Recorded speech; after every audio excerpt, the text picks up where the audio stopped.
what do you see in traditional Filipino cooking that you think could be improved on in like every single dish? I think Filipino food could be vegetarian. That's Yeah. that's like, Really? that's Are you- what I want to like. Are you push. trying to cure gout or I was, something? I was gonna give it up.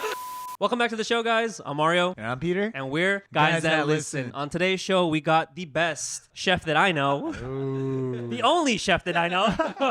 Mat Espiritu. Tell us a little about yourself. Born and raised in Long Beach. Been cooking for 10 years. Oh, dang. First started out sushi restaurant in Bixby Knolls. Oh. Had no idea what the hell I was doing. Got into the culture of just like being a chef and drinking and partying and all this stuff. And then I got away from it, went to college, played tennis. Next thing you know, I just didn't know what to do with my life. My parents like wanted me to do like aircraft mechanic. My mom is secretary for Boeing and my dad is nice. aircraft mechanic for FedEx. Oh, that's cool. Try to go in that route. Hated school. I hated studying. I hated doing all that things. Like I didn't know what to do. So I picked up cooking again. And then I got a job at the Hyatt in Newport Beach. Was like a line cook there. Didn't know anything still. I was just like, man, I don't know if I'm going to be a chef for the rest of my life because this is just a hard gig. And then I just gutted through, grinded. And then the sous chefs there are like, hey, man, like, I think you have a gift. Nice. You should really pursue this. Like, I could see something in you. I'm like, all right, bro. Like, I'm going to take your word for it. Dropped everything. And I flew to San Francisco and just started my life there. What? What do you mean That's started your crazy. life there? I was working for like the best chefs in San Francisco. How'd you get that gig? You dropped it and then you're like, I buy my ticket to San Francisco and then you have a gig that works for the I met this girl at the Hyatt in Newport Okay. Beach, and then she lived in San Francisco, and she was just like, "Oh, like I know a chef in San Francisco. Like I don't know if you want to work for this guy." And I looked him up. I was like, "Dude, this guy's a 3 Michelin Star like chef." Oh, shit. What was his name? Corey Lee. He has a restaurant called Benu. It's a 3 Michelin Star. And then he has this restaurant called Monsieur Benjamin. And then he opened another restaurant called Institute, which is in SF MoMA. Nice. I went to Monsieur Benjamin not knowing anything still. Like, I was Yeah. so green. Like, I didn't know how to, like, I didn't even have sharp knives or anything like that. What? Whoa. it was That's real bad. nice. Are you just like using your hand and like... No, yeah. So I didn't have sharp knives or anything. I didn't have, like, any proper training or technique. That's crazy to be able to land a gig and be at I that got point lucky. in your You career. know what? It's like, it's just a calling and, like, finding your fate, you know? Like, let's see what happens and see what, I mean, I had nothing to lose, honestly. Yeah. Because I was, like, so low in my life, like, I didn't know what to do. Because I didn't want to follow the path of my parents or, like, do all of this thing. So I took a leap of faith. And it paid off. And it paid off, yeah. I mean, lucky I am where I am, and I'm grateful for the path that I went through. But, yeah, so when I was at Monsieur Benjamin, I didn't know anything. I had dull knives, and, like, I got thrown in. Like, they call it a stage. So it's like your interview. A stage? A stage. Stage. Yeah, so you work for free. And Oh, shit. Oh, you're working for free. Yeah. Yeah. Oh, okay. We call that an internship. Yeah. So, like, in the culinary world, they call it a stage. Oh, fuck. So they test you out. Like, they throw random shit at you. They're just like, okay, let me see what you got. What? So, like, I'm just like, during service, I'm just like, bro, like, I don't know what the hell I'm doing. I'm just like, okay, like, I'm just gonna ask a shit ton of questions. What kind of cuisine was it? It was French. It was a French bistro. Yeah. So, like, my gut feeling was like, okay, who's the best guy in this restaurant? Like, I just like zoning out. I'm like, okay, I'm gonna watch what this guy does. That's like the way that I learned. Like, I'm gonna find the best person in the room and I'm gonna copy this guy because he knows what he's doing. Yeah. Yeah. So I was just like in the restaurant. I was like, okay, this guy know, like, he's cooking this way, that way, and like, okay, this is like my only way like I can shine. I copied everything that I did. They're like, oh shit, like, how do you know that he knows how to cook the steak like that? How do you know that set? And, like, all this stuff. I'm like, I've been creeping on him. like, I need this job, so He's like behind him the entire time. I know his cologne. Like, all this stuff. Like, I was just like, that's all I went by. I was just like copying everyone. Yeah. So once I got that, the chef pulled me aside and he's like, I see your drive. Like, I love like seeing new faces here and all this stuff. Like, I'm gonna offer you a job. Like, Nice. this is such a blessing. Like, How long did that take from the stage to getting like a job week. off? Oh, whoa, that's really fast. Yeah, I was quick every day. I was there for 5 days, like just staging, just Yeah. like trying to get my feet in, and What were the hours like? Because I know like the kitchen hours are insane. it's like 15-hour days. Wow, Yeah. that's so nuts, dude. Every time I hear about stuff like that, I'm just like mind-boggling. Yeah, on your feet, and you're just like constantly cooking, like you don't get a break. Like I know that's like not supposed to be said, but like it's the like- reality. It's just knocking on the door. It's the reality though. Like, Yeah, no. I'm for just sure. like eating on my prep table. I'm just like, okay, I need to get shit done because if I don't get it done, I'm gonna get nailed. Yeah. But yeah, it took me a week to get that job. Finally worked my way up, worked all the stations in that restaurant, and then they offered me a sous chef position. I was like, you know what? They're opening a new restaurant.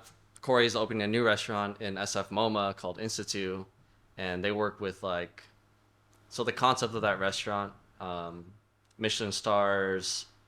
You guys know Michelin? No, I don't know anything about Michelin stars. Can't afford to eat there. So. No, seriously. The chef's trick is like, if you want to eat at a Michelin star restaurant, you stage there and you just eat there. Oh, that's brilliant. Hey, oh. So you gotta bring a sharp knife.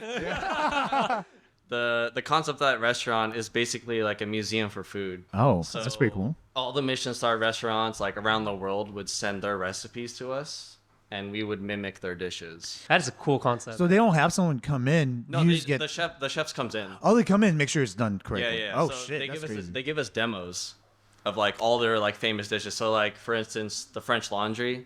It's in Napa Yeah. Valley. Yeah. So he has this like famous like duck confit dish. And he came in and like showed us like how to make it. So everyone's just like on the notepad like, okay, he's doing it. Like basically how I got my job at Monster Benjamin, like just Yeah. copying this guy and like making sure you get it right. But that field of like high intensity was like, have you seen The Bear? I keep on hearing about that. It's like literally, I think The Bear is like the closest to like the concept of the culinary field, like nitty gritty, like people yelling and beating.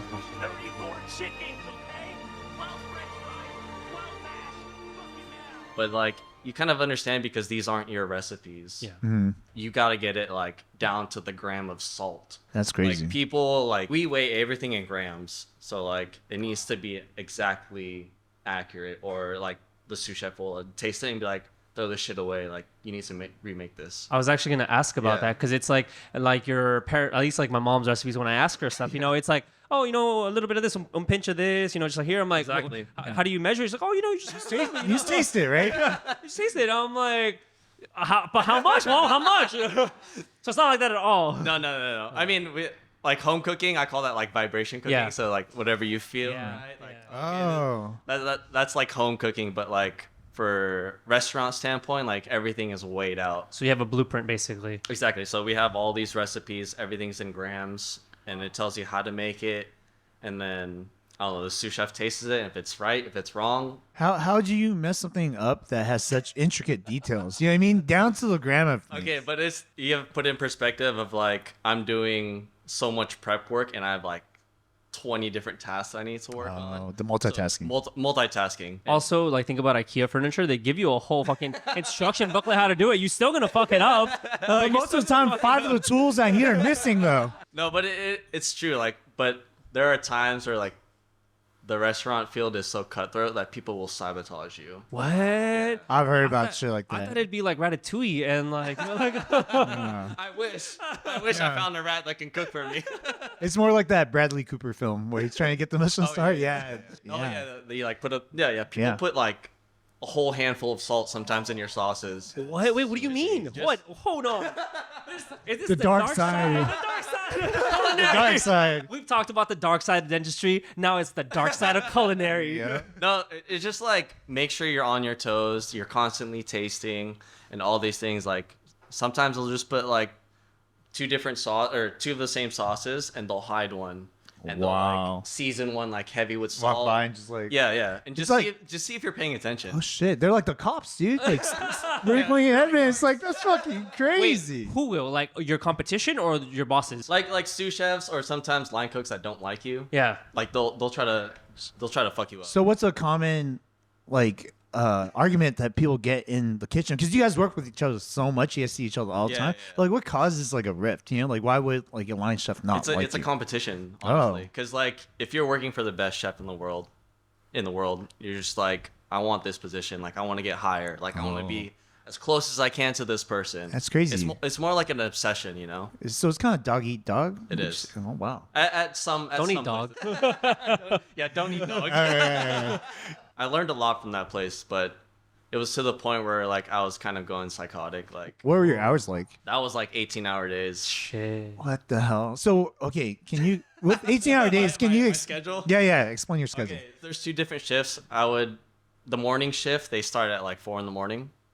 and then you get out at like 5 p.m. 13 hours. 13 Yeah, or so, yeah, yeah. like Yeah. 4 in the morning, 5 p.m. Yeah, 13 Yeah. hours. give or take. And then like the PM shift will come in. You'll start in at like 11 and you'll get out at like 12. Wow. This is my first time living in San Francisco, and I was so young. I was like 23 years old. I was that's young. partying. Oh, Like, Wait, that's wait, lifestyle though. It's Yeah, the it's a lifestyle. It's lifestyle. part wait. of So it. how do you do that? Okay, can you explain your? like It's- where do you fit in? Yeah. Can you explain your life schedule? Not just your work Oh. schedule, but like you wake up from a night partying, right? I'm assuming you party at night, not Yeah, I during the don't day, sleep. right? Yeah. So how many hours are you sleeping? God knows, like 3 or 4 hours. Holy shit. I wouldn't do that every single day, but like at the times I would do it, I would just be like, fuck, I need to go to work. I don't give a shit. I Yeah. can't get fired. Like I can't lose this position Yeah. because like I made this for myself, so Yeah. I can't fuck up. Is that very common? Like, is the whole kitchen like that? And you guys all come in like hungover, like fuck. Sometimes. Oh, really? Yeah. That's crazy. Sometimes we'll just like, if it's like a chef's last day, we'll just like party it up and just like show up the next day like nothing ever happened. Is there a lot of drug use? Not that I've like physically seen, but like obviously like, I mean, anywhere you go, there's something. But Yeah. I didn't do my fair trade because I didn't want to lose my job. Yeah. So I wanted to ask when you talked about it's how it's like dog eat and it's kind of like shady here and there.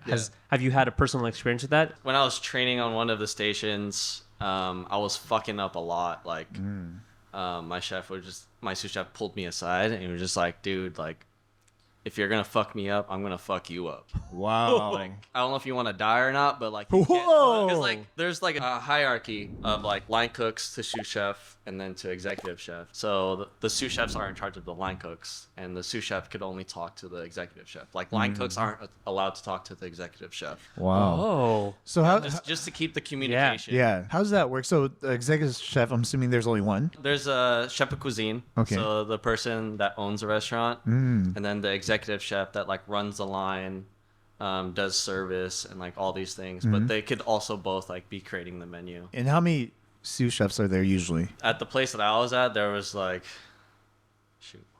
like 6. And line cooks? And line cooks, there's 2 per station. how many stations? There was 5 stations. Oh, okay. wow, So it's okay. like 1, 6, 10, and Yeah. then you. Yeah. At the bottom, Yeah, that's crazy. I'm the shrimp. And you're finding your way up. I'm basically. fighting my way up. Yeah.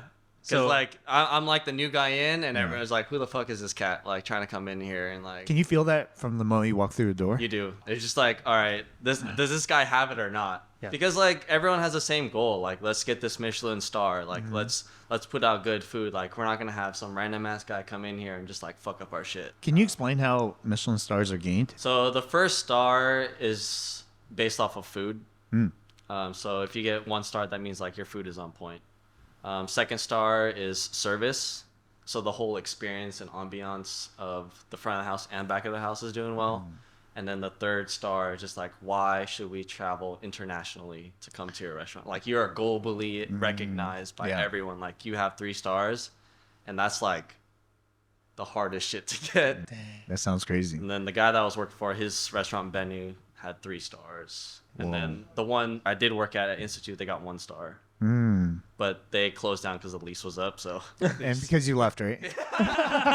it seems like every time I leave. Coincidence? I think not. Wait, so your shady story. Yeah. I'll So, kill you. Like, he was getting nailed by the executive chef. Oh. Because he's like, dude, like, I don't know. You need to fix this guy. Like, Yeah. something's wrong with him. Yeah. And I was like, okay, do I want to die today or not? But that was like an ongoing thing, like for a month. And I was just like having anxiety attacks of just like waking up like, damn, is my sous chef going to nail me today or what? Wow. There was a backstory of something that happened, Yeah. why I left San Francisco. I had to drive out of San Francisco and drive back down to Long Beach. Drive? Yeah, I drove. Like same day you quit or what? Yes. Like, Like, you, I escape the city? I Like escaped the city. Yeah. Damn, you're really good at dropping things and just taking off. Not anymore. He's split now. Yeah, I'm out of this interview. Mid-interview, he's gone. Where's he going? and that's the show. But yeah, I didn't tell anyone in San Francisco that I was leaving. Wow. Because I basically got kicked out. Of the shit. city? I got kicked out of my apartment. Oh, okay. Just like I was Oh, like, dude, what? like I panicked and I was just like, I don't know what the fuck I'm gonna do. Like, I'm just gonna dip, and I just drove down. That sounds like a crazy traumatic part of your Yeah. life. Yeah, it was. Yeah. So you got kicked out of your apartment. Did you get kicked out of the job too? Or did you just leave because that was also... It was a snowball effect. Oh. So like I was like, I don't know if I want to live the rest of my life in this high intensity restaurant. Yeah. Because it was like mentally exhausting, because you're just like constantly like cooking food and like making sure it's perfect. So I was just like, man, I don't know if I want to do this for the rest of my life. There's like so many scenarios of me like trying to give up this field, and it just like stuck with me for some odd reason. Oh. But you know, like it just happened. So I just dropped everything, drove down, and I was like, man, I'm gonna give up cooking for a little bit. Like I took a year off and just like started teaching tennis. Oh, nice. Okay, that's completely different. On the side, like I'll teach tennis and then I'll cook. So you dropped the frying pan for the tennis racket? I used the frying pan. Oh, yeah. That's how he was known. But yeah, I was doing that. I was living with my parents, and then I got a job at Pasea in Huntington Beach, Oh. and I was cooking there for a little bit. And I was like, okay, like I'm getting my groove back. Like maybe I should start doing stuff. And I was like creating my own dishes at that restaurant. Nice. And then like my creativity started popping off, and I was like, man, like there's something more than this that like I should be doing. Like I'm not gonna be cooking at a hotel anymore. Like even the chef there, like the executive chef there, is like, what are you doing here? Like you don't belong in this like this type of environment. Yeah. Like why are you doing this? Like somewhere that would nurture you to grow. Exactly. Yeah. He's like, there's something in you. Like you got to be doing something else. I was like, all right, fine. And then one of the sous chefs told me to go try this restaurant called Russet Canyon. It's in Santa Monica. And then I went to go eat there, and I was like, damn, like I need to work here. Oh, Like, yeah, I just ate there once, and I was like, damn, I have to work here. What'd you get? I had like this beef tartare, and it was like a Caesar salad kind of concept. And then what else did I have? They had this like beets and berries with like pistachios, quinoa, and like avo mash on top of it. I never liked beets. I never did like beets, but then when I had this dish, I was like, damn. It's always like that, huh? It's Yeah, when exactly. a dish could change your mind about an ingredient that you usually do not Exactly. like. That's when you know it's really, really Yep. good. And then that concept of that restaurant is like farm to table. So Oh, like, nice. the menu is like constantly changing. So I'm like, dude, what are these people doing here? Like, I have to work here. Farm to table. So where do you get all their stuff? So Russet Canyon is on Wilshire, and then there's a farmer's market every Wednesday and Saturday, like basically 2 blocks away from the Oh, restaurant. nice. So they would get all their produce from there. So after I had my meal there, I applied the next day. Nice. I was just like, dude, like if you guys are hiring, like let me know. And then even right before I sent my resume, they did an Instagram post. They're like, oh, we're looking for a cook. Oh, wow. I was like, damn, like what are my universe stars aligning to me? Yes. Like, Yeah. this is a sign that I should be doing this. And then next thing you know, I get a stage there. I'm like fucking nervous as shit. I was like, dude, like I really want this job. And I was telling my girlfriend, wife now, Cheyenne, I was like, dude, should I take some Adderall? Just so I can, like, Yeah, just grind it out. so I can zone in and like get that shit right. And Yeah. she's like, dude, like you don't Yes. need to do it. Do whatever it takes. You need that job. tired of being a sugar mama. But yeah, she was like, dude, you don't need that. Like, you don't know how good, like, the reason why, like, I stayed in this field was because of Cheyenne. Like, Yeah. she always, like, told me, like, there's something in you. Like, you got to keep pushing. Like, take this job and just do what you do and you're going to get it. I did the stage. And then the guy that was interning under, he was just like, okay, I'm going to plate this dish 3 times and you're going to plate it the 4th time. Oh, I wow. was just like, all right. I was just like basically what I knew because I would watch people. Yeah. So I'd watch him make the dish. He was making a salad, which is, I mean, not that hard to make, but he was just like making it. And then I did it the fourth time. He's like, that's not how I did it. You need to do it again. I was like, oh, okay. This is the same exact way. Was it the same exact? It was the same exact. Oh, I think he wow. was just testing me just to like see if I could do it again. Yeah. Like twice. So I did it twice. He's like, okay, good. Now the next dish. Oh. And then next dish. And I was like, next thing you know, I'm working the station by myself. I was like, damn, okay, I think I'm gonna get this gig. Yeah. But next thing you know, service ends, and then the chef like pulls me in the parking lot, and he's just like, usually when we bring people back here, like this is a good sign. I was like, oh fuck, like am I gonna get this job? He's like, Usually. yeah, it's maybe they're gonna beat me up or something. Who knows? It's just you two in the parking lot. Yeah. Oh, is it one of like if you really want this job? How bad do you want this job? Are you doing the Macarena? Like, I'm gonna do the Macarena 3 times. If you get it the fourth time. Yeah, so the executive chef and the sous chef brought me to the parking lot. And he was like, usually when we bring people back here, like, it's a good sign. I was like, okay, so what's my next task? Like, what do I have to do now? He's like, no, like, we're going to hire you. Like, we see something in you. Just like, it's an ongoing, like, saying to just validation. Someone saying, like, we see something in you. And it's like, man, like, I should just keep pursuing this and just, like, keep going. Then next thing you know, they offer me the job, and I'm just, like, working for this dope ass restaurant that like I never thought I would be in. Did it have a Michelin star? When I started, they didn't have a Michelin star. But because Michelin wasn't in LA at that time. Oh, that was wow. like 2017, 2018. Michelin left California because they didn't really respect like the melting pot of California. There's just like all your ingredients are like so accessible to you. Like you guys aren't really like pushing out good food. Wow, that's very Yeah. strict. So they left California, and then they're like, oh, let's try it again. The next thing you know, like 2 years or a year into the Rustic Canyon, like people are emailing the executive chef like, oh, like can we get some of the photos of your dishes? Like we want to, it's the Michelin Guide. Like they're reaching out and emailing us like, can you send us pictures of your food? And like, oh shit, like I think it's actually happening. And when we got the star, like it was booming. Wow. Yeah. It works out like that. Like, yeah. You get a star, and then everyone comes. Well, it's just like there's a criteria of like looking for certain types of inspectors. That's what they call them.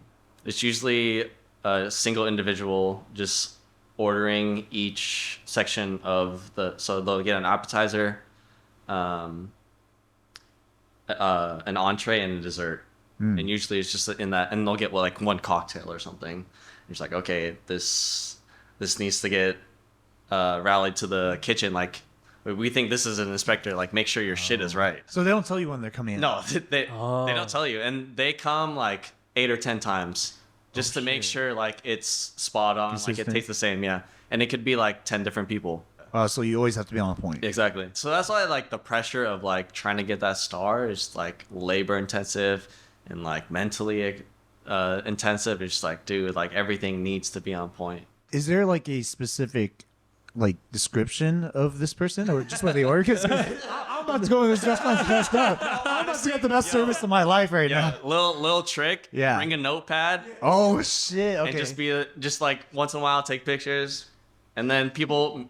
Sometimes you get gifts, you know. Like, I'll like, spell all these stars on notepads. There's a free dessert on the house, sir. Like you do something bad, take the star off. Like, No, there are videos on YouTube of like people trying that out. oh really? Oh Yeah, shit! Like they're like, watch, I bet you I can get like free food, and then they'll just put a notepad. But usually they're like in their like 30s to like 50s, like in that range.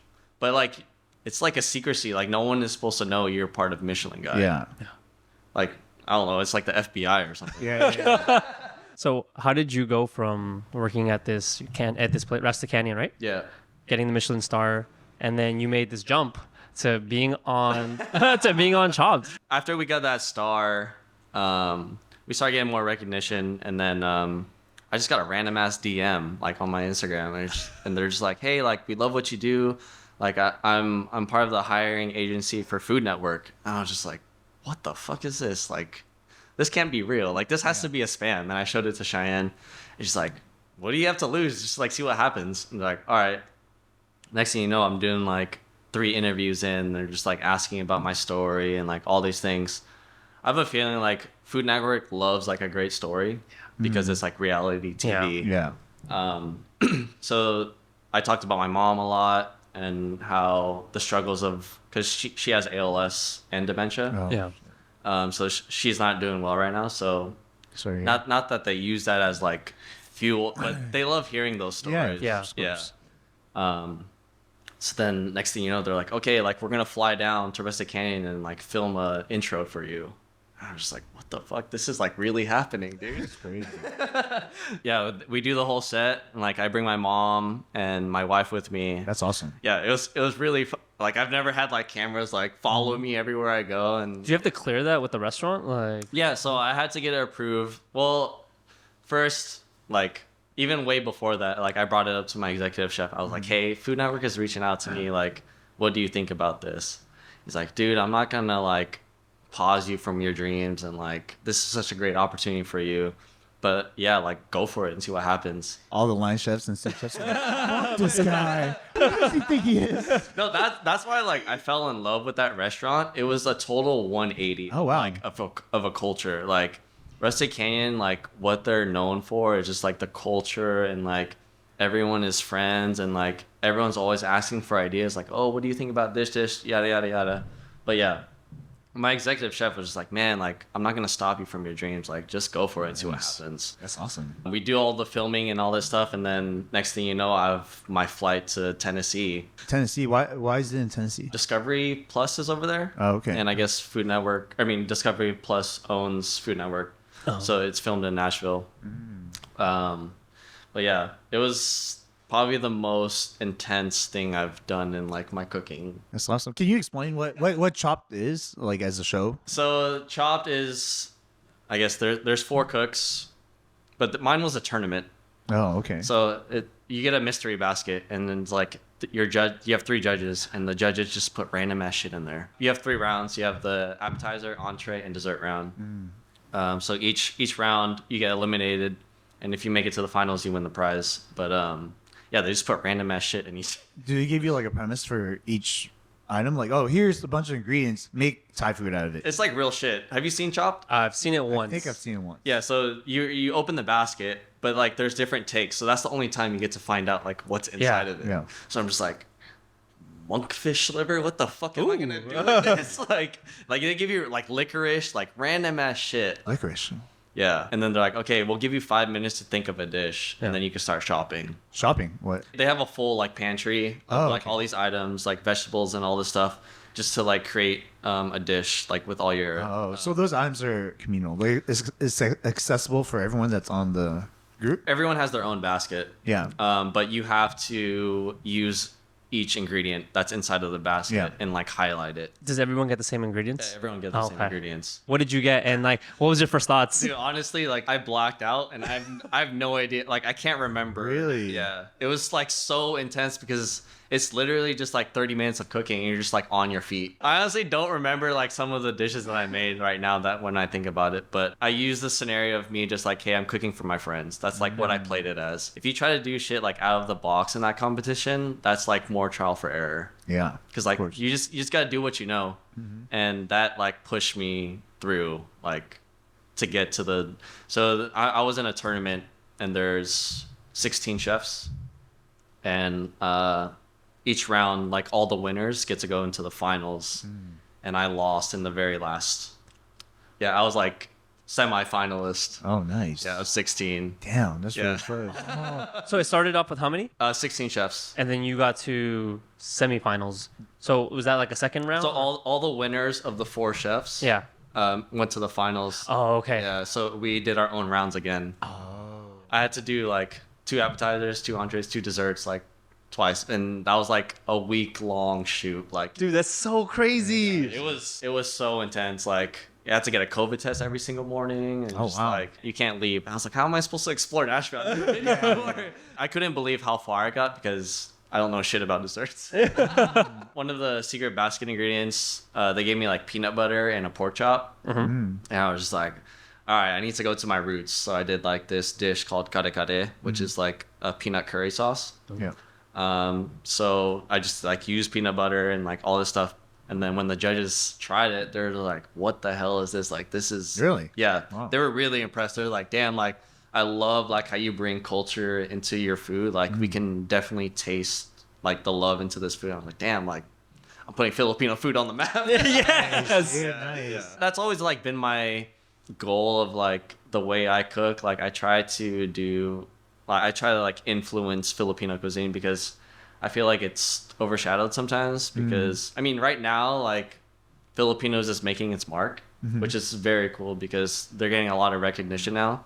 So then now I'm just like, man, I need to hop on this train and like push Filipino food. Yeah. Nice. What's your goal? I mean, do you want to open up a restaurant? Now that I think about it, I would want to own my own restaurant, but my lifestyle right now, because I moved to the private chef. Like I Oh. left after I did Chopped. I was just like, man, like what would it be like to cook for myself? Because like look what happens when I do. Like I get recognized and like I mean it's a blessing that I get recognized, and it's also a blessing that I get to do what I love and enjoy it. You know. Yeah. So I told my chef, I was like, man, I'm actually gonna leave like this restaurant and take a break from it and just gonna become a private chef. And he's like, go for it, like see what happens. Nice. It's a different like lifestyle. You're just like creating your own menu. You're doing all like the shopping for all your ingredients, and then you're just like cooking for your client. So how do you get clients? I have an agent. Oh, you have an agent. Yeah. Oh, wow. So That's So does he like you go to people's houses? these are like 6 months to a year contracts how often are you cooking for these people? every day. Wow. Well, I was before every day, but now it's like 3 times a week. I'm still with my first client because I just started in November. Oh, okay. Nice. Yeah. And I mean, it's so nice. Like I only work 4 hours a day versus like 18-hour days. Yeah, Like yeah. it's a totally different lifestyle, but like it has the tricks to its trade where you're creating your own menu and you're making sure you're hitting. So my client is an athlete, so I have to hit all of his macros. Oh, okay. Yeah, so I have this whole meal plan for him. So like stuff you wouldn't be doing in a restaurant, you Yeah, know? yeah. Like it's totally different, but like my first day when I had my client, he asked me for these he asked me to do trail mix bars. Oh. And I was like, okay, I never made this before, so I'm going to try it out. I fucked it up like twice. And I was just like, dude, like I can't get this trail mix bar right. And I was like melting the sugar and like all this shit. I was like, damn, how much time do I have? Like I have an hour left before I need to go. And I fucked it up again and I had a panic attack. No. Oh, that's crazy. This dude's on a show where you cook dishes in 30 minutes. That's an hour and a half to make a trail mix bar. And he's like, I'm fucking tired. Yeah. I don't know. I put so much pressure on myself. I think Yeah. that's the problem with me. Like I'm so hard on myself and like I always like try to pursue for perfection. Yeah. And I'm just like, dude, if I don't get this trail mix bar right. A kind bar. Sorry, it was a kind bar. I was trying to make a kind bar. And I was like, dude, if I don't get this right, like, what is it going to look like for me as my first gig with my first client? Yeah. And I don't know. I put pressure on myself. And Shannon's like, dude, stop being a little bitch. Like, get this shit right. She's like, let's try it one more time. And I finally got it. So what was it that was not right about it? So when you're melting like brown sugar and malt, it's barley malt sugar, and you need to do it fast because it'll harden. So you have like, I don't know, like a 30-second gap of like mixing all the nuts together and all this stuff. And if you don't mold it correctly, like they'll just like, they won't stick together. Oh, So like my trail mix bar was like pieces like this. I was like, okay, these aren't going to be like circle bites for this guy. He wants bars. Yeah, yeah. So next thing you know, like I finally finish it and I bring it to him and he's like, damn, this isn't part of my diet. Whoa. But yeah, ever since that, like that was like probably like the hardest part, but creating my own menu and like doing all this stuff for this guy, like it's definitely been life changing. Like That's awesome. I'm enjoying this like lifestyle of being a private Good chef. balance, huh? Yeah, there's a lot of balance. Yeah. Is that local? Like around here, or do you have to like go to My LA? client's in Dana Point. Oh, okay. Okay. But usually the agency is like LA based. Yeah. So like I believe I'm like one of the few chefs that only do OC. Oh, nice. So hopefully that's Yeah. That's gonna be my Your territory. my takeover. What I imagine you doing is like private chef, but then you could do your own concept eventually. Yep. Because I've seen that happen a lot. Like I went to, do you know David Nguyen? Maybe. And he does all his stuff like on Instagram. You know, he like blew up on IG. He shows you recipes, how to make all that. But like, he'll occasionally like have his own like concept, and you go to LA, you book it and everything. And I've seen so many other chefs start to do that as well. Oh, like pop-ups. Yeah, like their Yep. pop-ups and stuff, Yep. and they blow up. And like you see people go in there, it's like, you know, a small amount of seating, like maybe like 20 people, Yeah. instantly gone. Yeah. Instantly, like, you know, people want to go, people want to check that out. It's very much like, you know, these high profile chefs, or, you know, but they don't work in a restaurant or anything. They just do it on their own. So after I like won Chops, so many people reached out to me. They're like, dude, like, when are you gonna do your pop-up? Yeah. Yeah. Oh, wow. But I did like my first pop-up. I just did like a pan de sal, which is like a sweet roll. I did a little pop-up from my own, from my friend's kitchen. Nice. And I was like, dude, okay, like, I've never made like 200 loaves before. Holy cow. Yeah, because I posted it and I was like, okay, who wants pan de sal? Like, I'm just going to do a little gap. And next thing you know, like, people are like, oh, I want like 9 orders. I want like 10 orders. Like, can you make some for my family? I was like, holy shit. Like, I didn't expect I was going to be making this much bread. And like, people from San Francisco were reaching out to me like, Whoa. do you ship to San Francisco? Like, I'm like, bro, I don't even know how to like make bread that could like sustainably make it that far. Yeah. It was pretty dope. And I was like, man, like, I should start doing more pop-ups. But yeah, that's like one of my next projects. You didn't bring pan de sal today? I'm gonna have 30 minutes to make pan de sal. Obviously, you want to put Filipino food on the map, right? Yeah. And this might be a little bit of a hard question to answer, but what do you see in traditional Filipino cooking that you think could be improved on in like every single dish? I think Filipino food could be vegetarian. That's Yeah. that's like, Really? that's Are you- what I want to like. Are you push. trying to cure gout or I something? was gonna get it. I mean, like the stigmatism of Filipino food is just like pork and Yeah. like fried Yeah. food and like a bunch of oily stuff. But like there are ingredients from the Philippines that are just vegetables. I mean, like even before the Philippines got colonized, they didn't have meat. Like it was it's an island. So Yeah. like where's all your meat coming from? But like say for like kare kare, for example, the peanut butter stew. I did a dish at Rustic Canyon and I made it vegan. Oh, wow. So I did Thai eggplants and I smoked them and then I confit them in garlic oil. And then I did Chinese long beans and it looks like spaghetti and noodles, but it had like a curry sauce on top Oh, of it. nice. I'm getting so Getting hungry. hungry? I'm about to start watering right now. But yeah, like what's cool is that people in Santa Monica had no idea that they were eating Filipino food. Oh, that's They're true. just like, oh, like macadamia curry with like Thai eggplants and Chinese long beans. Like that looks pretty cool. And then they're like eating and they're like, what the fuck is this? Like Yeah. this is so dope. Like this is one of our favorite dishes here. And I'm just like, bro, you're eating Filipino food. Do you think you can make Filipino dishes but without rice? For sure. Okay. That was without rice.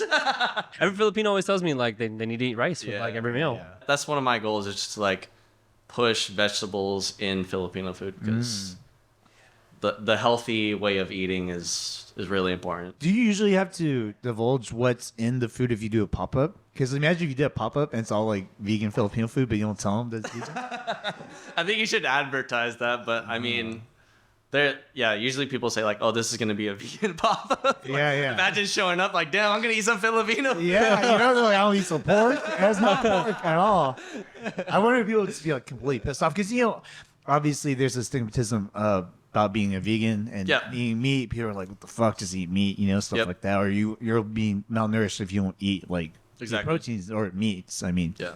I don't know how it is with like Filipino culture. Like in Vietnamese culture is not that big of a deal because a lot of Vietnam is like vegetarian. Yeah, there's a and lot of vegan. fresh ingredients. Yeah, and like not only that, but like the proteins in Vietnam are like scarce too. It's the quality's not quite there. If you look at the cows there, they're all like anorexic. Just eating vegetables. yeah, they're just eating vegetables. Happy cows don't come from Vietnam. But in the Philippines, it seems like every time I go to a Filipino party, there's always like a very Big ass pig. yeah, big ass. The longanisa, the lumpia. Yeah, you're Exactly. just like, damn, I'm gonna get gout.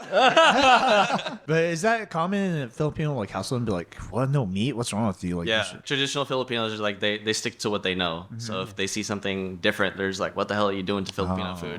really? Which I want to push through and fight that barrier because like vegetarian and vegans are the style of like eating is making its peak right now. Yeah. So I think if I transition Filipino food to make it vegetarian or vegan, like that'll attract a lot of people, like curiosity, you know? Yeah. Do you think it'll be more catered to a younger clientele? Because you can imagine if you're a tito or tita. They're like, what the fuck is Well, I this hope they're shit? there to support me. Yeah.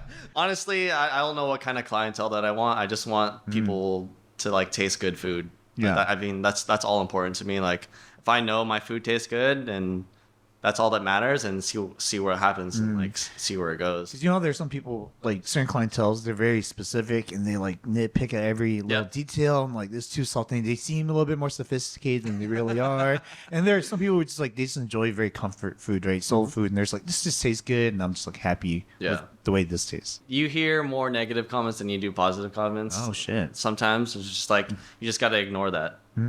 And if you just stick to your goals, and if I pursue that type of cuisine, and if it blows up, it blows up. If it doesn't, it doesn't. At least I know that it's a healthy way of living, you know? Yeah. Because as a chef that's like innovating, I'm sure you're going to get a lot of flack for not making something authentic Yeah, or for you know, sure. traditional. Filipino food itself is already a melting pot from like different cultures, you know? So why not try to go further and try to just make it vegetable driven? Yeah, no, I agree. I just, Yeah. I just can imagine like certain People hating. That shit's not That's not Filipino Yeah, food. that's not Filipino Yeah. food. Have you had any haters yet? A lot. Oh, really? But I mean, it happens. Like Yeah.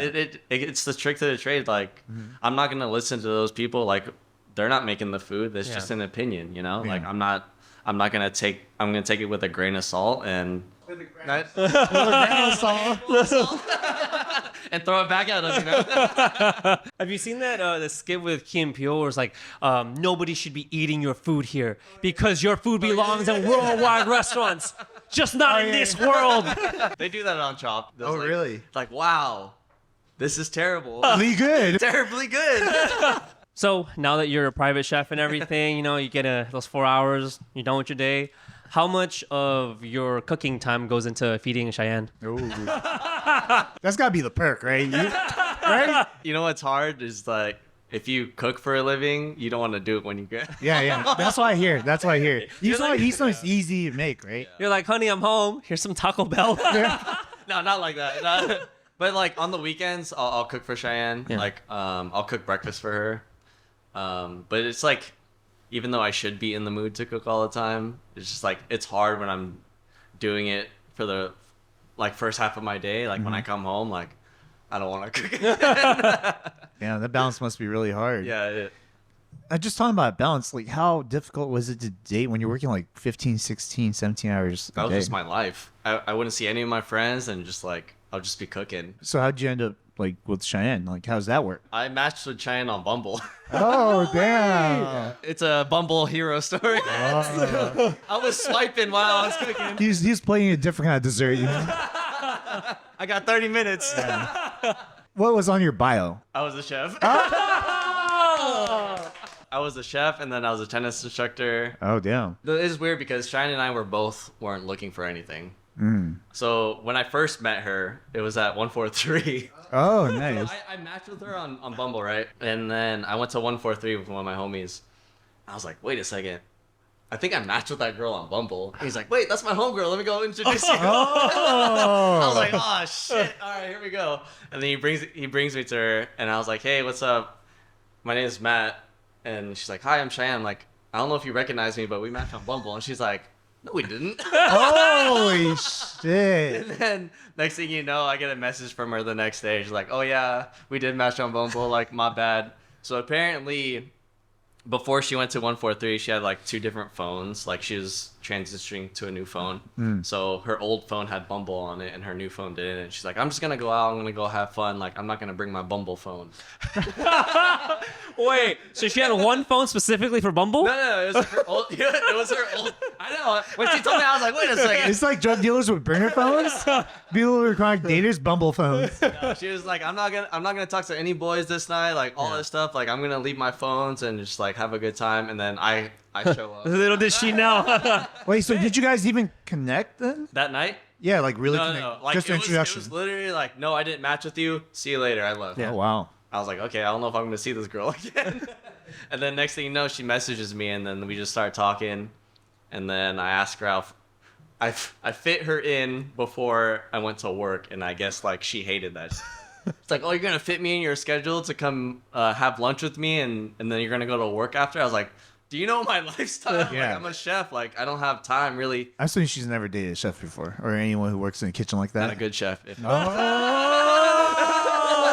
Oh, damn. That's shade to all you chefs out there. He's like, they don't know how to cook in the kitchen. I was trying to fit her into my schedule, and I took her to one of my favorite restaurants, Open Sesame, which is like Mediterranean food. Or is that the one in Long Beach? Dude, yeah, Ooh. that's one of my like top favorite.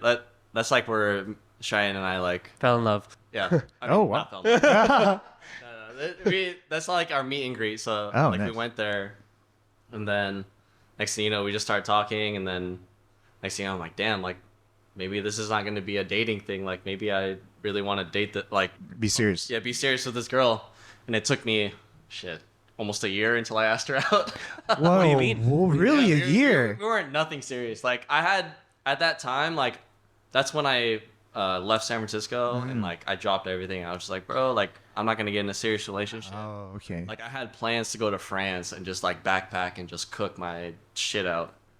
And then Cheyenne came up. I was like, okay, maybe I won't go to France. She was the fork in the road, huh? Yeah, she was. Yeah, and I was like, damn, like maybe I should stick with this girl. But like the qualities that she had, like she's like very family oriented. Like she sees things in me that I've never seen before, and I was like, man, like this could be the girl. And then a year later, like I asked her out. I took her to like this outdoor cinema thing where we all have headphones. Oh. And she had a feeling that I was gonna ask her out. So every time like I was like speak to her, she's like, "Are you?" Yeah. But yeah, I asked her out that night, and then next thing you know, now we're married. That's crazy. Dude, Cheyenne's a fucking sweetheart. I saw is. She's her nice. post something about you. I think it was like right after Chopped. And I commented, I was like, I think this is the sweetest thing that I've ever seen a significant other post about, their She other is. significant other. I'm like, wow, that was like, it warmed my cold black heart. Dude, I can't compete when we write cards to each other. And it's like, dude, like what am I gonna write? Like I'll just cook for you. It's like the ingredients of love.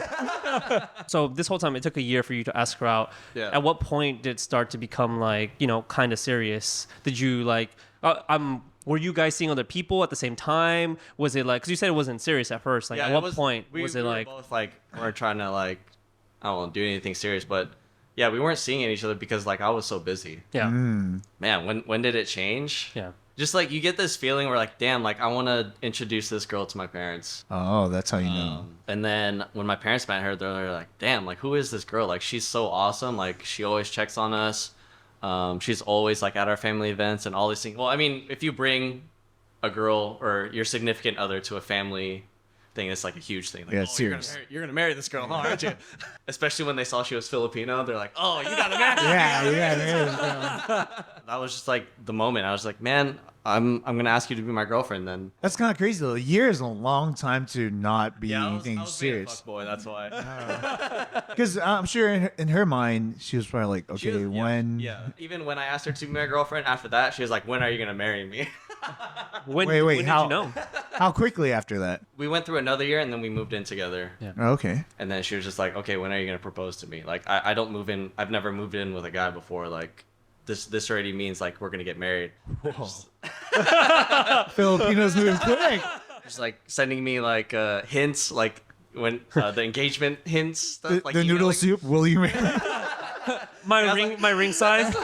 Like damn, when are you gonna propose? Like I'm ready for this. I was like, oh, I don't know. Like I've never been so committed in like this. I mean, I've never been married before, so Yeah. like Yeah. it's a big thing for me. When did you know that you were gonna ask her to marry you?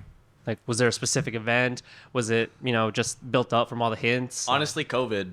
Like Oh. when we first moved in together, COVID just like struck, and then we were stuck in our 600. At the time, we were living in LA. We're at a 600-foot apartment, and we're just like in each other's teeth, like finding new shit about each other. Like, damn, like I don't know if I'm gonna live with you anymore. Like all this, like but we like passed through COVID. I was like, damn, like if I can make it through like a relationship during this Yeah. time, like this could be the one. I mean, it is the one. I hear that. Dude, yeah, I was thinking the We same always, thing. we always talk Yeah. about that. COVID either made or You make it or broke. break it. Yeah, I love relationships. Next thing you know, we're Yeah. getting married. Yeah. Because it only gets better, right? Because then you guys know that you guys could be around each other all the fucking time. Yep.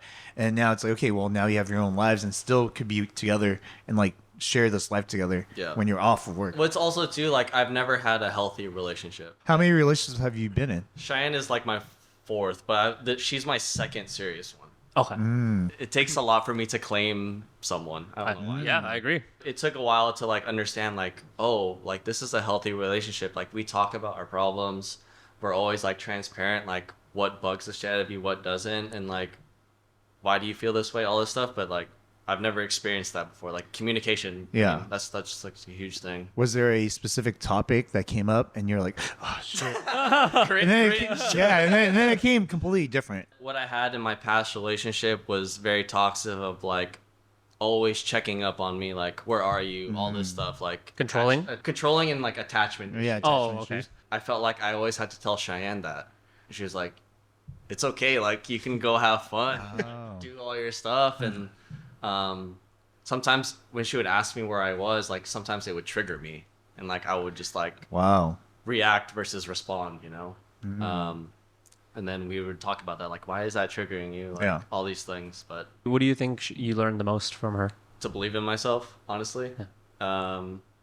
It took a lot for me to like actually like know my capabilities and like what I can like provide to this universe. And No, she just Definitely takes you a lot.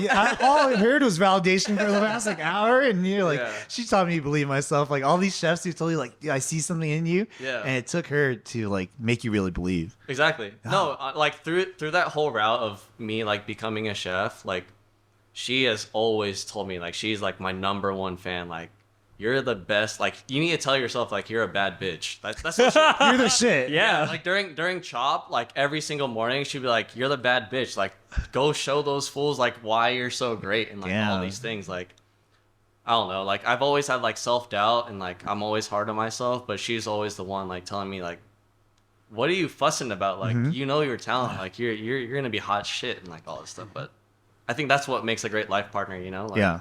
Always trying to like push each other past their boundaries and you just grow together. And Yeah. I think that's like what makes I mean our marriage healthy. Have you ever seen moments of weakness in her like that, where she's like downing herself, and you gotta tell her like, you're the bad bitch. You're the bad bitch. Yeah, I mean, when she applied again to go to school to get her like nurse practitioner, she was like, "Man, like, COVID like sucks so hard." Like, I mean, for every nurse out there, like, Yeah. COVID fucked everyone up. Like, no one wants to be in the medical field anymore. I was like, you know what? Like, there's other than things than just being in the hospital as a nurse practitioner. Like, maybe you can just prescribe medicine. Like, you don't have to like be on the field working with sick people and just like don't give up on your dreams and just finish school. And then Yeah. next thing you know, she applied and she's gonna graduate in August. Nice. There you go. She also just graduated with her yoga teacher training, Oh, wow. Where's she teaching it? Yoga Lucian Oh, in Long Beach. Oh, okay. Yeah, so there's this like huge thing called Yoga on the Bluff. I don't know if you heard of that. They do free yoga like in the park. In Long Beach? In Long Beach. Oh, I've seen it. Yeah. I've driven by it. It's right next to like the grass area, right? Yeah. And that place like blew up, and she was just like, "Man, well, like, what is this like culture? Like, I want to apply for this place." Yeah. But Shine and I have always been like spiritually like in tune, like trying to like figure ourselves out. So when she like did this yoga Lucian thing and she graduated, she's like, "Man, like I'm a whole new person, like reborn kind of sense." Oh God, please take Peter there. Like, he needs to be reborn. Do some yoga. I actually love to do yoga. I'm so stiff, dude. Like, at 35, you're not as nimble as you used to be, you know? No, yeah, you got to be flexible. And, Yeah. and health is wealth. So Oh, yeah, for sure. yeah. For sure. So after she like graduated yoga Lucian, she's like, "Okay, how can I transcend being a nurse practitioner and doing yoga?" Like, and that's another project that potentially Shine and I might do, is like create like a wellness program. That makes a lot of sense. Yeah. Like, you could do all like the food stuff. Yeah. She could do all Does the, it to the health body. and physical stuff. Yeah. So there's this concept of like Indian medicine called Ayurveda. Every person has a different form of health. Like no one is the same. Yeah. As in like for Western medicine, like, oh, you have heartburn, take this, or like you have high cholesterol, take this. Like it's not gonna work for the same person. So Shine is like trying to get away from Western medicine and do Eastern medicine. And if I can cook that holistic way too, Yeah. and like give someone a healthy diet, as well as Cheyenne give someone a yoga flow or prescribe certain types of medicine that doesn't have to be pills or holistic medicine, you know? Yeah. But that's like a long-term goal that Oh, that's pretty we cool. both want to do, yeah. I like that, dude. That's cool. There's actually a place over here in Costa Mesa. It's called Nourish. You should check it out. They do all Ayurvedic, whatever. Food. It's all Indian food. Nice. And they Vegan do it spot, there. right? Yeah. It's all vegetarian, and it's all supposed to be stuff like for your body that's supposed to be Yep. good for you. The food that you put into yourself is going to definitely affect like the way you're living. Yeah, I recently just started thinking about that more. Yeah. Like I would eat stuff because I'm like, oh, this is anti-inflammatory. Like, oh yeah, my joints are kind of swollen now, you know? Before it was just like, oh, does this taste good or not? Yeah. And now I'm like, okay, maybe I'll get some spinach on the side. How do you think tacos affect your lifestyle? Honestly, I think tacos are very healthy. You know, you break down the ingredients. Yeah, it's good for the soul. It keeps me mentally sane, you know? And there's that too, right? Like you could nutritionally, like you could really eat everything that's completely healthy for you, but I And feel you like enjoy it at the same time. you enjoy it. And sometimes, especially for people on diets, that's really the struggle is that they feel like no joy in what they eat sometimes. My client actually told me the other day, he was just like, because he has this meal prep goal where he has to eat like 32 calories a day. Wait, sorry, what? 32 Or calories? 3,200. Oh, it's like That's not a meal. That's a cube of cheese, my sir. it's like water and Adderall. Jesus. Imagine he's like, how am I going to keep this guy full at 32 calories a day? This is the hardest task ever. Yeah. Like what kind of athlete is this? What kind of athlete is it? He's a baseball player. Okay. Oh, okay. He said the struggles for him is like enjoying food and hitting my goals at the same time. And he said I made that like more enjoyable for him. Like Nice. it's like I've never had so many different types of cuisine and like I'm still able to hit my goals like and transcend that to like how can I do that for clients too, like for Yeah. Ayurveda, like for yourself too. Like I'm like really trying to eat healthy and do all these things like, and you said that place is vegan, right? So Yeah. why not make it like Filipino vegan Ayurveda? Yeah. So what's a pro tip that you give to someone where they can enjoy healthy foods? Like it'll still taste good, but still be nourishing for your body. Cook it at home. Cook it at home. Home cooking is very frowned upon. I mean overshadowed because they think it's a hard task to do, which is at some point it is, but if you could cook your food at home, do it because you know what's going inside your food. Yeah. Have you ever thought of putting your like home videos like of your food like up on IG and stuff, like showing how to? AJ and I actually like we tried to do that project. Oh, you did? Oh, you guys tried. I mean we haven't like done it yet, but Oh, you planned it, He right? pitched it to me and Yeah. like I think that's a great idea because not only does it like expand, your audience too, people Yep. who want to see you, but it's like you're teaching people how to cook too, Exactly. from like your fucking kitchen, and Yeah. you'll see like if you want to like. You want to get people to eat more healthy. You want them to try these like Filipino foods that are maybe more vegetarian. That's the perfect way, Show them how to do it. I feel like that's a totally different category of chef too, right? Because now you're thinking about their nutrition, not only Yep. just like how does the food taste. Because I feel like right now the main emphasis is really just on taste, like presentation, and maybe like the ambiance of like a restaurant. But to teach someone like something that is healthy for them as far and tastes good, Yeah. that's not super common. we get like purple carrot sometimes. Have you heard of that? Purple carrot. There's What's a purple carrot. It's like, is it vegan? What's that? Vegetarian. It's a Purple carrot. subscription. It's like Blue Oh. Apron. Oh, okay. Yeah, so they like give you like all the ingredients and it's like vegetarian, vegan. Oh, nice. And they give you like the instructions to how Yeah, to they make give it you the stuff. instructions too. Like Yeah. when I don't want to cook, we'll order a purple carrot and I'll just like I'll cook it because all the ingredients. Are Yeah, there, it's but all quick. It makes it a lot easier. There's a lot of good ones like that, and they'll give you like the portion size for like your meal and stuff, and all come pre-packed, and then sometimes give you the instructions and everything. Yeah, yeah. I had Blue Apron for a little bit. Blue Apron? Yeah, but I couldn't cook anything, so I just stopped the suspicion after like a month. We'll do a cooking class next time. Yeah, dude, that'd be awesome. That'd be awesome. Very awesome. Because I'm always trying to learn. I'm not really a cook, Yeah. but like when I drink, I think I like to think I could cook. But talking about that, have you ever had like a night where you just go out and you had a couple of drinks and you're like, hey, I kind of want to cook? No, that's happened. Like when I lived in LA, Uh-huh. Adrian came over and we went out That's tight. And then we got fucking shit faced. And Adrian asked Cheyenne, and she's like, "What's Matt? What do you love that Matt can make for you like right now?" And she's like, "Nacho asada. What is it? Tater tot? Yeah, tater tot asada. Yeah, tater tot asada." Oh, that sounds great. We just got like shit faced, and I was just like, "All right, I'm gonna cook." And then next thing you know, like that shit's gone. Like, Yeah, it's crazy. When drunk people eat, it's like, I love cooking.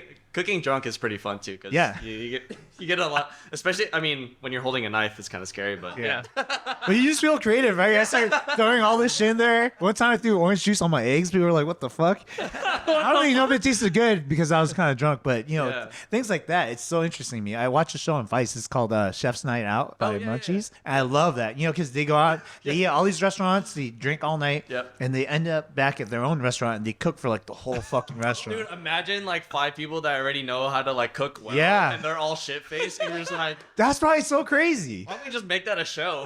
Yeah, I love that. that's a great show. just get like five chefs, get them shit faced, and then let's cook something. Dude, we should do an episode about that. We should do an episode of that. That'd be tight. We just get an air vent for all the smoke. We'll probably book Airbnb for that episode. Did your parents react a certain way when you told them you wanted to be a chef? So at first, my mom, she's like 100% supportive. Oh, nice. She's just like, just do what you want, like whatever makes you happy. That's what it is. Sure. But for my dad, it was really hard. He was like, really, like you want to become a chef? Like, how much do they make? Like he's a numbers guy. Yeah. She's like, how much are you gonna make? Like, isn't it hard to get in that field? Like, are you sure you want to do this? I was like, you know what? If it makes me happy, that's all that should matter, right? So when I first tried it out, he was like throwing like aircraft mechanic books on my bed. Yeah. Whoa, what? Yeah. Is that a Filipino thing? Like you just Traditional Filipinos, I guess, in that culture, like because they survived them being Yeah. immigrants coming over here, like they know what worked for them, so it should work for you. Yep. Which I feel like that doesn't really translate because No, it's like a different time now. it's a different time now. Like it's not a fight or flight anymore. Like our generation, we have the freedom to like explore and do what we want.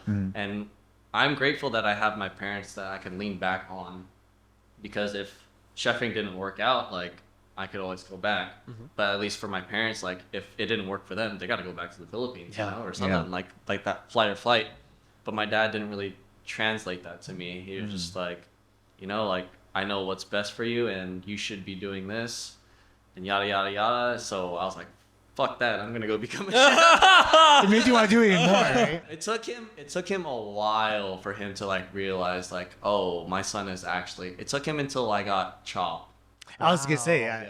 seeing you on TV, Yeah, he's probably like that's my like boy. why I didn't understand that like the validation, like, oh, my son is on TV, like he made it, like that shouldn't be the validation. I feel like the win is my son is doing what he loves to do. Like that Yeah. in my perspective, like that should be a win already. it's so hard. Like, and you're right. It's that immigrant mentality, where it's like they know, well, they've had to struggle, they've had to come here and something worked for them, Yep. and they want the same for us, for you to be able to succeed, for you to be able to, Which they're not wrong for thinking yeah, that. that's not wrong. Yeah. But I think as like a first generation, you have to sometimes learn to read between the lines Yep. and understand that, okay, you do love me. Yes, I know you just want the best for me, even if you don't exactly like approve or understand. And yeah, maybe you're throwing these like nursing books or aircraft books on my bed. Nursing, you racist.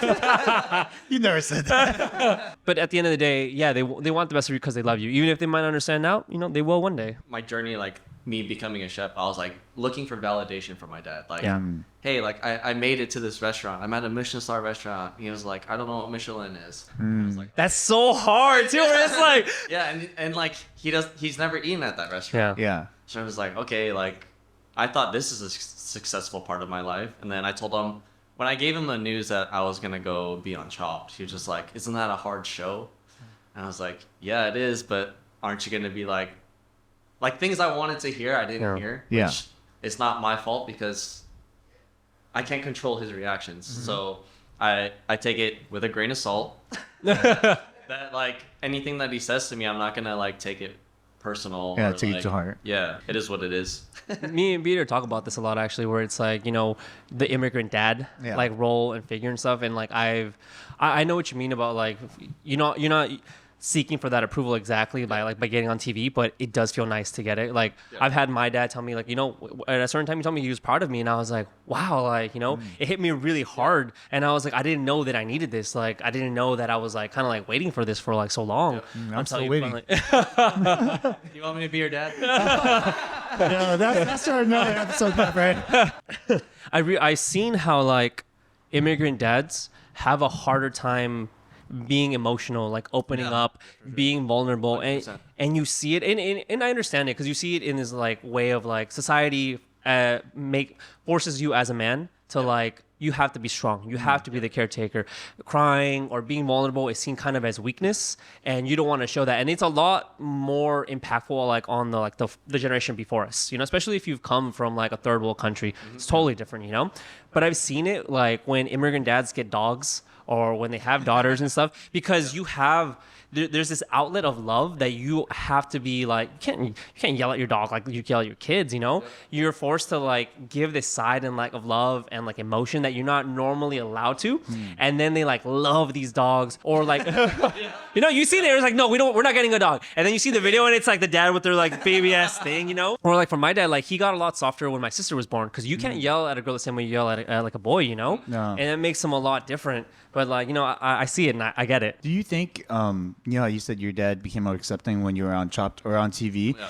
And this is just me generalizing, so please correct me if I'm wrong, or, you know, maybe a little bit misconstrued. But I've noticed Filipino families are very in the media. Like Yeah. they love like my the gosh, icons, like Manny Pacquiao, this, you know, what Kobe. Once my show got aired, my dad's like, "Where's the link? Where's the link? Where's the link?" Yeah, yeah. Like, send it to me. Like I need to send it to everyone. I'm like, all of a sudden, like you want to blast at your son. Yeah, it's like a billboard. Should have believed in me, Dad. That's what I'm doing. And then so we had a watch party. And then my dad was like behind me, like telling everyone, "Oh, I knew from the beginning that my son." I was the one who taught him how to cook spam and eggs. That got it. I taught him how to do it. Yeah, exactly. I was just like, "Can we watch, please?" It's all good. It's Yeah. all love. Yeah, that's what it takes sometimes though. It's just different, especially in different cultures. Like my dad, if I was on TV, he'd just probably shrug, you know. But it's not really that big of a deal in like Vietnamese culture. Like being on TV and stuff, they're just like, oh, that's cool. Yeah. But if you're not a doctor, they just be like, you know. Is that like the vision of like for Vietnamese culture? Like, oh, they're a doctor or they're... So Vietnamese people, they care a lot about status.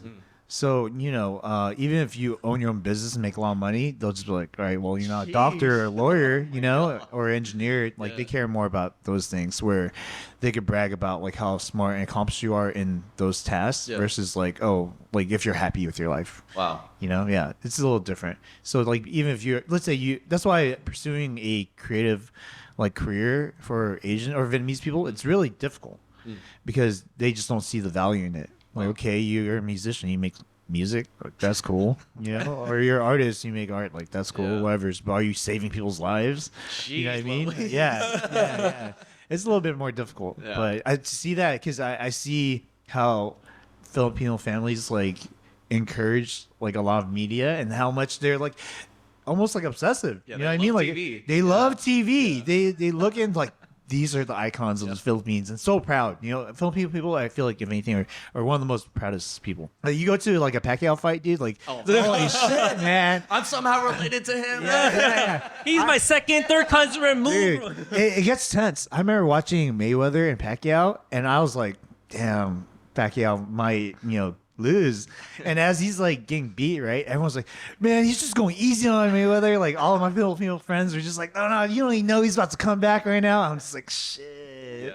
Like, I don't even want to say. I don't even want to say anything. I'm just gonna keep quiet. You can get jumped. I know, exactly. You feel it. You feel how much they're rooting for it. Like, it doesn't matter, ride or die, you know.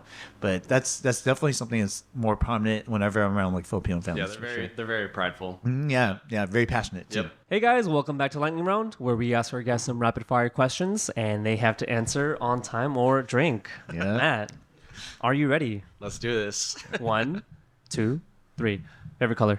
Red. Favorite dish? Kare kare. What scares you? Failure.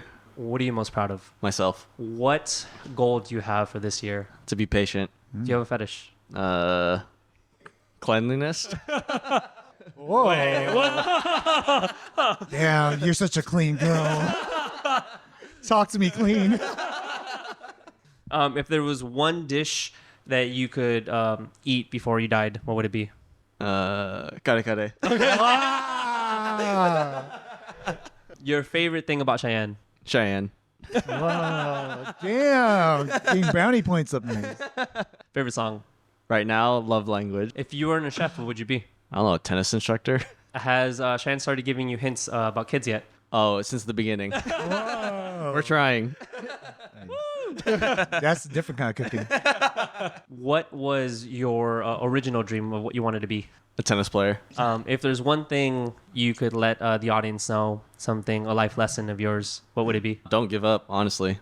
There's actually a post like from me from 2015. I was like, damn, I think I'm going to drop cooking. And then I revalidated myself. I was like, if I would tell myself at a young age, like, just don't give up on your dreams. Honestly, like Wow. the universe attracts everything that you want and it'll give it to you. No wonder why I get toxic women. If you had to cook one cuisine for the rest of your life that's not Filipino, what would it be? Mediterranean. If you could work with one chef, who would that be? Gordon Ramsay. Gordon Ramsay. Really? What's your favorite dish that you've seen him make? Nothing. What? It's like the eggs. Now I'm really confused. Okay. No, that was just like, I couldn't think of a chef, so I just Okay. said Gordon Ramsay. If you had to move somewhere to cook, where would that be? Tulum. Why We Tulum? just came from Tulum and everything, I had nothing bad to say. Wow. Yeah, like we had like vegan breakfast every morning. And I was like, dude, if I can do this for the rest of my life, I would do it. It was that good. Vegan food in Tulum is that good. Yeah, everything was so fresh and like there's nothing I can complain about. Oh, and I wow. was just like, wow, the food here in Tulum is like pretty awesome. What would you say is the most difficult cuisine to cook? French. If you had to go back in time and change one thing about your career, what would it be? Change.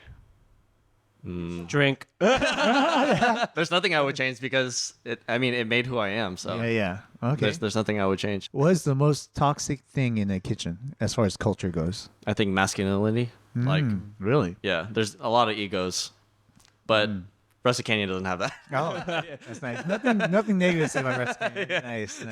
They got the Macarena. What's one celebrity chef that you look up to? Oh, there's this girl in Long Beach. She does Ayurvedic food, and I look up to her because that's the type of food I want to Top 3 restaurants. do. Open Sesame. Wow. Okay, I really gotta try this place. Yeah. Yeah, this restaurant in Tulum that I ate at is called Heartwood. And then my third one would be Heritage. It's in Long Beach. Yeah, it's like the only tasting menu they're doing in Long Beach. Oh, okay. Yeah, it's like nice. farm to table. What is one characteristic that all chefs should have if they're looking to make it? Positivity, optimism. Because it's a hard field, and if you truly love it, you just got to accept it. Yeah. What is the hardest dish for you to make? Kind bars.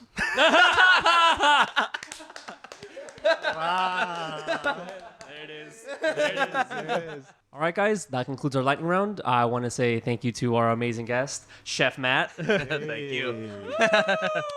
Let us know where we can find you. At Chef Mat Espiritu on Instagram. That's my handle, and I think that's the only way you can find me. Thank you guys for tuning in today. Make sure you subscribe, like, and comment below what you guys want us to talk about next. And remember, Live fast and eat ass. That'll be on the menu, by the way. Whose ass?